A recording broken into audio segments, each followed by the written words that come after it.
Okay, so next we're going to do some lighting. I'm going to turn off, I'm going to just hide these guys here just so I don't see them. So there we go. We have our little outdoor scene. We have our little cave scene that I set up. And as you see here already with the posts and stuff that we have, it's already looking very different than the typical Spearman that you have. So again, all that stuff is very powerful. And then we're going to double that up with some lighting. Um, so let's talk about some of the basics. I'm not going to go over like lighting in a big in-depth thing, unless you really want me to, if you're running into any issues. I wanted to talk again about a couple troubleshooting elements that people go through. Uh, adding lights should be pretty straightforward. You're probably pretty familiar with that aspect of development. Let me take this directional light down here, and I'm just going to set it up to make some cool shadows for me like this. I want it to light up my cave as well. Okay, so there we go. We have my scene, right? It's all, well and good. Let's take my player back to the beginning and my camera. Right, so there we go. Directional light. Might even want it a little brighter. Whatever, something like that. I still have my vignette set up. I don't want my vignette. It looks like I'm dying all the time. There we go. Maybe a little vignette. It actually maybe kind of looked a little nice. Okay, a little darker blue. Maybe not so strong, just like a little bit. Yeah, I like that. Looks a little good. Same with my ambient occlusion. I kind of maybe want this to be just like a darker blue.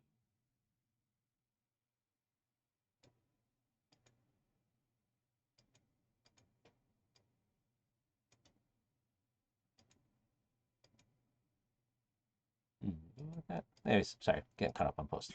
So a couple issues with lighting that people run into, mainly about making levels dark.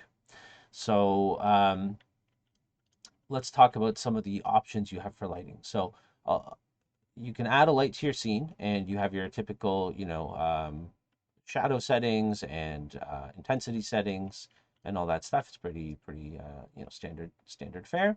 Um, and please play around with like shadows and things like that. Think about your game from that kind of aspect, right? What shadows are doing to the feel of your game, to the gameplay. How are they helping to showcase anything that you're doing, and whatnot. So that's number one. Number two is people always ask about fog, and this is kind of a post-processing slash lighting thing, I suppose. But fog is actually built in is located under rendering and lighting, and you'll bring up this little panel here. And under the environment setting on the very bottom, there's a little flag here for fog. Now, in some of the other render pipelines, fog is handled as a pure post-process effect, and it's in the profiles, which is really nice because you can actually animate fog, change it based on different areas, and all that. When it's in here, it's basically just this is the fog for your scene, and that's it. You don't really have many options for it past that, which is not great. I don't really love that. Um, so anyways, you could set your color here. You could set that. You can even, pick whatever you like here, right? Your density is just how thick your fog is, right? So like that. Um, your mode is basically how it's handled. So linear will do it from start to finish, and you can kind of pick where that start and finish is. Exponential and exponential squared just kind of dictate how quickly it falls off from nothing to 100%. So if you want to use fog, you can do that. Fog by default will not go over your skybox. So if you want like some crazy fog, you see it's actually not going over my sky. So you will have to adjust your skybox in that regard. So if you click over here, I have a sunny skybox. You can go in here and kind of adjust your skybox to try and match your colors and things that you're doing here, right? To make sure it like fits. It's really hard with like a crazy fog, obviously, but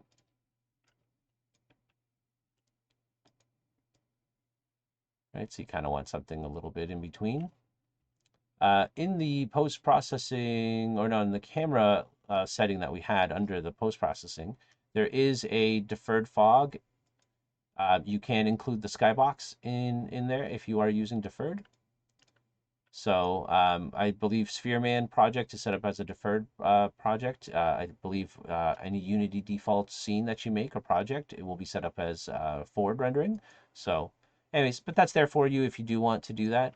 Um, Again, fog will completely destroy your skybox. So if you don't want it, that's cool. But if you do, um, make sure that that is set up for you. So anyways, so that's fog. Very quick little overview there. Nothing super crazy. Let's go back to having a bit of a bluish fog maybe, and let's go back to doing a nice bright bluish skybox there.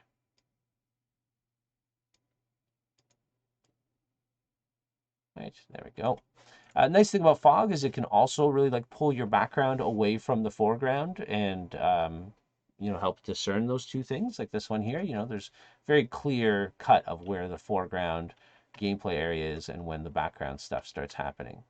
Now, again, the unfortunate thing about fog is even if I go inside, the fog will be the same. In other pipelines, I could set this to be a red fog or a different fog in here. You can't really do that in built-in, unfortunately, unless you animate it through code.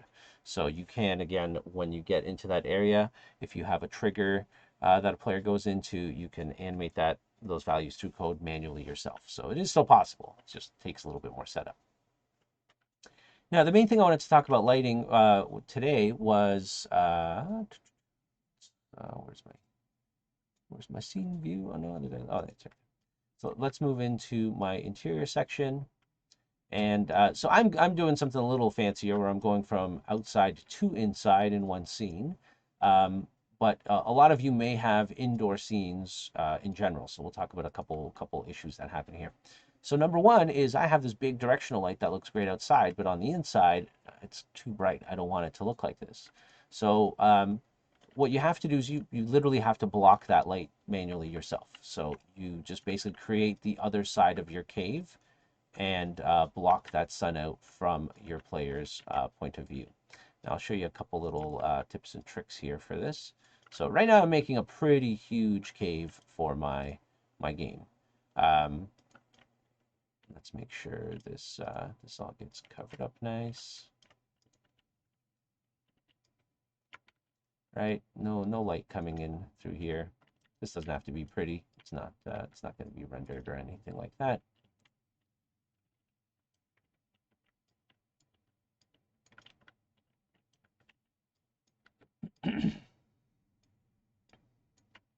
There we go. Feeling a little bit darker. Still have some highlights there, but that's okay.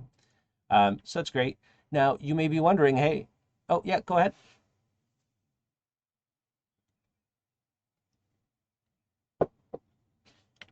Yeah, so they're basically casting big shadows here. I'll show you. So right now, like if you imagine this is a cave, if I have this off, I get my directional light coming into the cave, which I do not want. I want it to be nice and dark in here.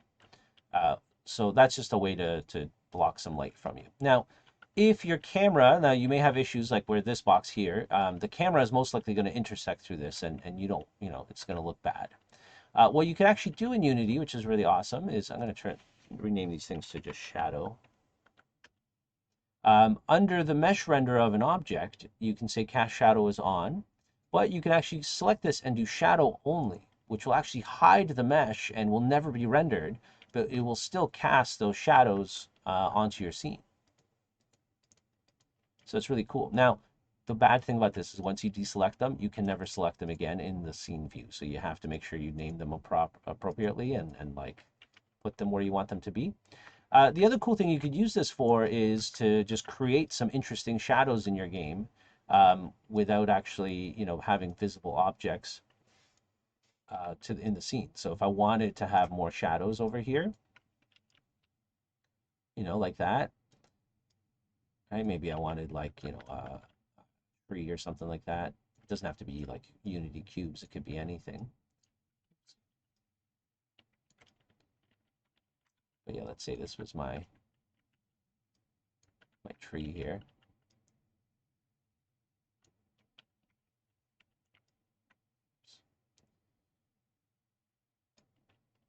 I'm duplicating these boxes right now. So yeah, let's say I wanted like a shadow of a tree on here. I could do that and not actually render my tree. So it's just an option for you in case you want some shadows, but you don't want that stuff to be visible. Now, the next thing you may notice is this is a very bright cave, and this is a very nice looking, this isn't the feeling I want from my cave. Now, in a scene that's completely inside, this is much easier. In a scene that goes from outside to inside in one level, you're going to have to do some coding as well. But this goes down into the lighting panel again. By default, Unity uses environment lighting to add bounce lighting to your scene during a real-time scene. So what it does is it uses whatever source you specify. You have a few options here, and then that's what adds the extra lighting to your level. So you in an indoor level, if you don't want any of this happening, you could turn this down to 0, and you'll see the skybox lighting starts going away. Now the other thing I do have some reflective lighting going on here as well, and I may also have possibly a light somewhere. Oh, so here's another thing. It looks like my directional light is not being fully blocked here. Interesting. So let's find out where my directional light is being cast from. So you can also, through code, turn off lights, obviously, when you get to an area. Where is this directional light coming through? That's very peculiar. Let's see if I can find a way to block it.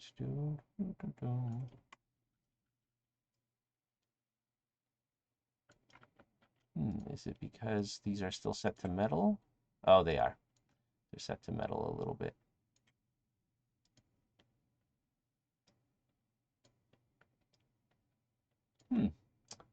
Very strange, directional light. Why are you still affecting this? Is it because of my bias? This is what I expected it to look like. So let's find out why this is still happening. Interesting.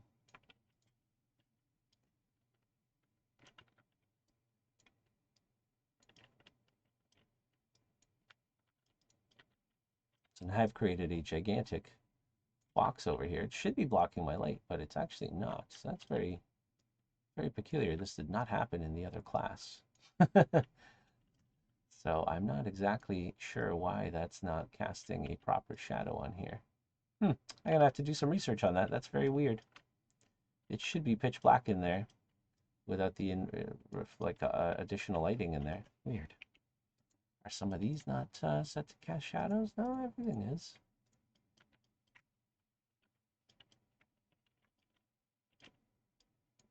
Strange.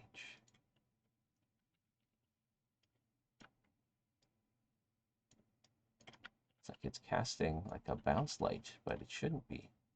Oh, do I have a reflection probe in here? Nope.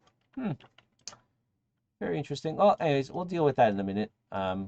But anyways, so even without a directional light in the scene, if you are doing an interior, this will still add lots of lighting to your scene. So you may be like, I've deleted all my lights. Why is it still so bright? So that's the case here. So you can keep that on like a little bit. And then what you can do is you can then add some additional lighting.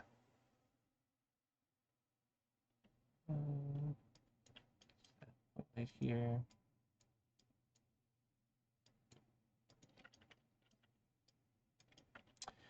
Yeah, but I don't know. It's weird. The light's coming from the. Yeah, maybe you're right. Maybe it is just from over there.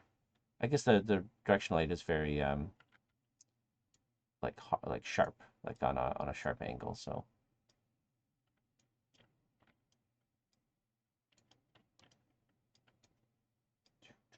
there we go. So that got some lava lighting here.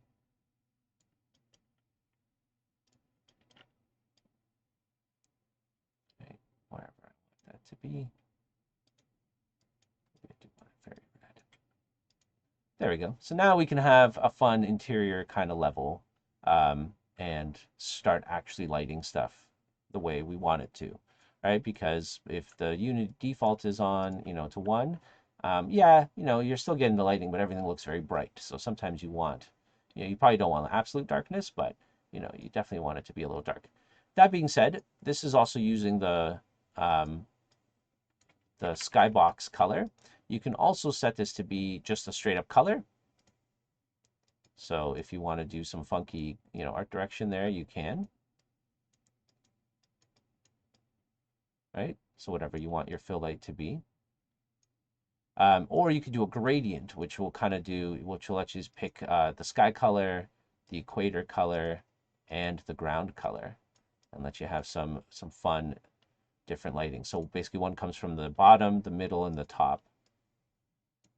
And you can have some fun kind of picking and choosing, like a cool art style for that. And then this one doesn't have a slider. Yeah, so the sky color, equator color, and ground, yeah. So you can kind of pick what you like. I usually like skybox because I'll usually have a nice skybox in my scene if it's outdoor. And if it's indoor, I'll do like an indoor skybox or something. So just go send my messages early. Oh. Weird.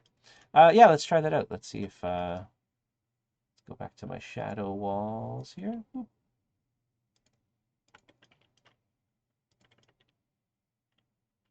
Oh yeah, you're right. Maybe.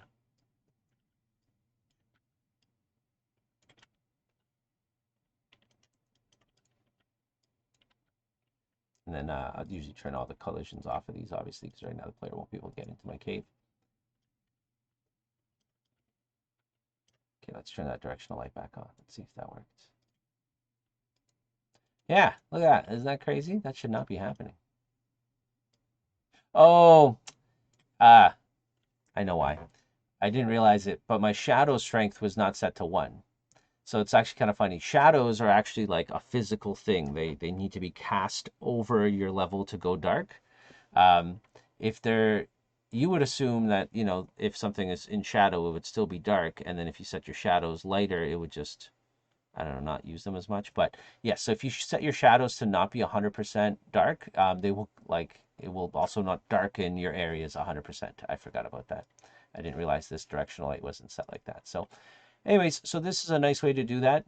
Again, the only problem now is that if I go back outside, let's say this was all one area, my outside is also not using, my, oh geez, sorry, my skybox now because I've turned that off. Shadows again. There we go. So now this looks too dark out here, right? I don't like that because now we're outside and the shadows are very harsh.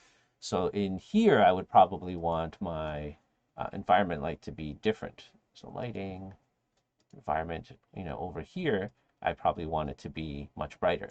So again, unfortunately, because built in, this is just scene wide, you would have to animate this as you go through. So they don't have some of that. In some of the other render pipelines, they have an automatic way of doing that. Unfortunately, this one is set to do that. But anyways, even super dark looks pretty cool if you want a very contrasty level.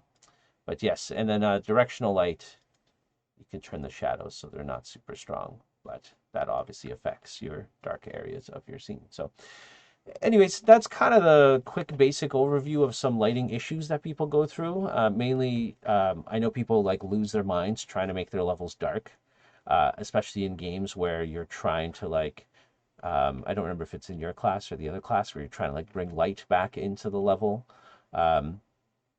And like brighten it back up, or having it at nighttime or whatever. It drives people crazy. So I like to go over it early because I want you to know that what that issue is and how to solve it and whatnot. And then the shadow casting stuff, just that happens a lot. People always ask, how can you cast shadows, but not necessarily render things. So is there any questions anybody has about lighting or post-processing I could answer today? Even if it's very specific to your project, even if you think the question is silly, I'm happy to go over anything. There's no bad questions, so.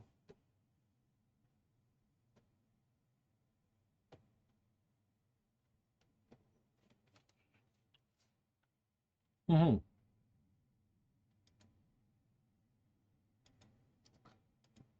Oh, all this stuff.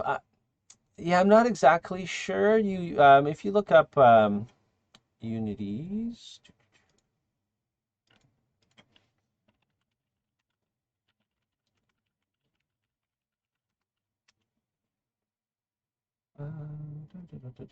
API. There we go. So there's yeah, ambient light, and you'll be able to find them in here. I'm sure there's some other ones in there too. So sky color, and if you go to the lighting window, you could probably go and find out all the individual ones. Yeah, sorry, I didn't know it off the top of my head. Yeah, no problem. Cool. Anybody else? Questions?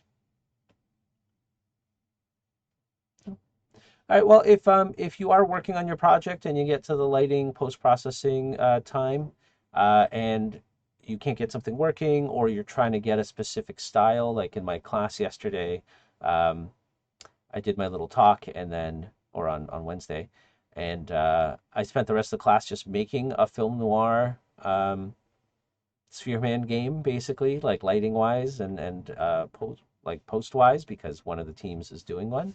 And they're like, "Whoa, that looks exactly how we want our game to look." And so I'm more than happy to do that for you if you're trying to do something specific. I could just kind of make a custom kind of tutorial or overview for your game. So um, if you're trying to get a look of a particular look from a game or a movie or something like that, and you don't know how to do it, just let me know. So that's it for today. You can spend the rest of the day just talking with your groups or just working.